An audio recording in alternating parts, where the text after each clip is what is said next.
2771.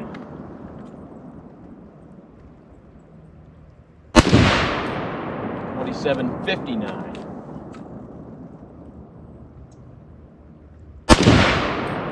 2770.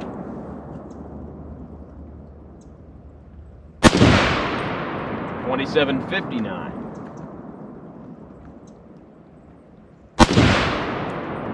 And 2696. Now let's try our House of Payne ammo. And now our House of Payne Munitions 7.62x51 168 grain projectile.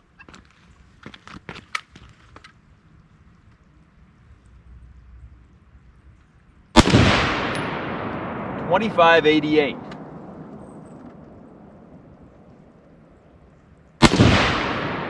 $25.71.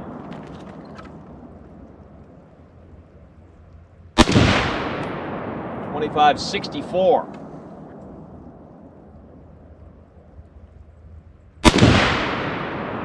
$25.43.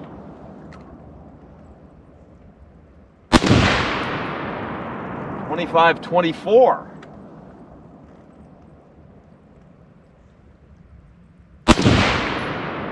$25.06.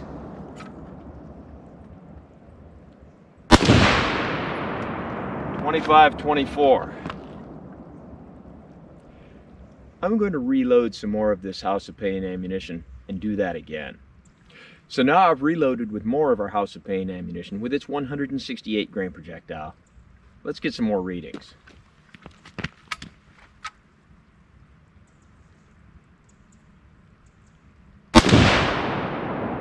$25.85.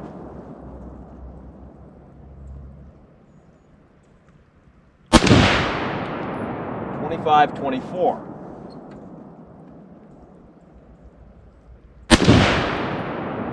$26.18.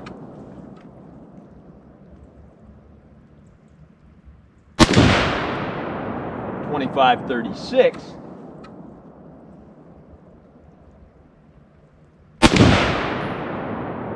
$25.18.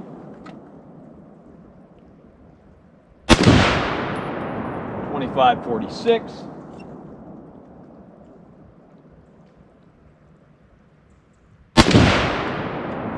And $25.55. Now let's go crunch the numbers.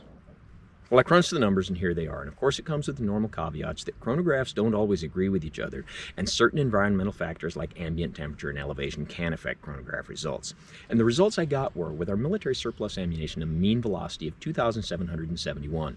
With our Winchester white box, 2854. Now when we go from our 7.62s to our 308s, in our Federal blue box we got 2762, our Remington green and yellow box 2755. A difference of 7 feet per second. That's within the variation of one round to the next, not enough difference to make a difference. But remember, all of these are 149 and 150 grain projectiles. When we go to our House of Payne ammunition, it's a 168 grain projectile. We would expect it to have lower velocities, and it does, 2554. That's 101 feet per second less than our slowest 308, and 300 feet per second less than our fastest 7.62. But again, it has a heavier projectile. So how will it compare to the others in terms of power? Well, I computed the energy foot-pounds, and if I did my math right, the House of Payne ammunition comes out with 2433. Now our slowest 308, our Remington, comes out with 2528. So our House of Payne ammunition is still 95 pounds less. Our fastest 7.62 ammunition, the Winchester white box, comes out with 2713. So it's 280 pounds less than our fastest 7.62 ammo. So it is definitely less powerful than the others. However, there's other factors that go into that. Remember, I'm only chronographing this at 7 yards. If I were to chronograph it at 100 yards, which I'm not going to do because I don't like shooting at my chronograph from that distance, by the time projectiles have gone 100 yards and all of these have slowed down, it's very common that the heavier projectile, although still slower, starts to catch up in terms of energy foot-pounds. Not only that, depending on what you're shooting and at what distance, sometimes a heavier projectile, even though it technically has less energy, can retain that energy a little better than some of your lighter projectiles and give you more penetration. Again, depending on what you're shooting at. So even though we see that our House of Payne ammunition is technically less powerful, that's really going to depend on the application. Now there's a couple other things here. We saw that I shot 2 strings of fire with the House of Payne ammunition. The first string I shot seemed, just as I was reading the numbers, really inconsistent. This is the result of our second string. However, when we did the math, our first string had a mean velocity that was only 10 feet per second less. So to evaluate the accuracy of this ammunition, I have 4 different targets set up, and I'll shoot them with 4 different types of ammunition. Our military surplus, Winchester white box, Remington green and yellow box, and of course our House of Payne ammunition. And I'll shoot these targets from 100 yards with the M1A. In doing this, there's a couple of things we have to keep in mind. One, when you switch from one ammunition to the next, you may get a shift in point of impact. Second, this rifle is not mine, it belongs to a colleague, and I'm not going to adjust Brian's 0. So for today, we really want to concentrate not so much on the location of the group, but the size of the group.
And here's our groups. Now with our military ammunition, we have a mediocre group with 1 flyer, that's just me.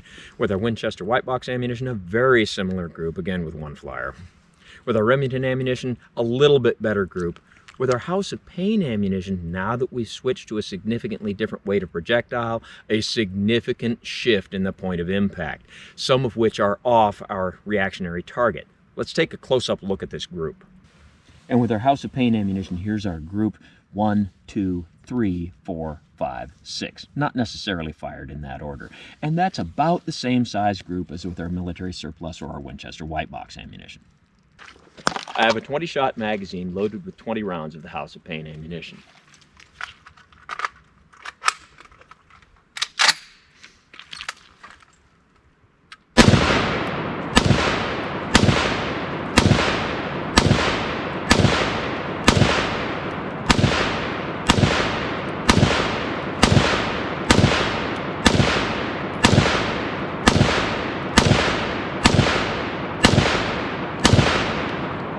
And for instructional purposes only.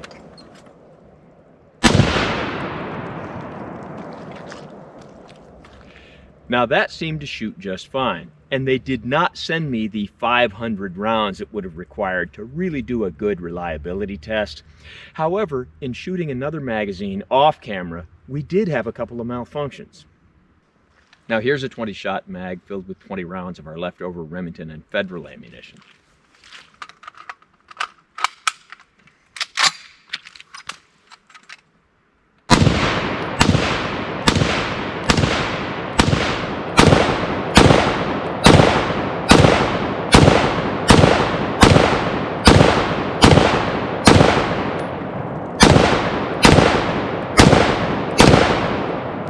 Instructional purposes only.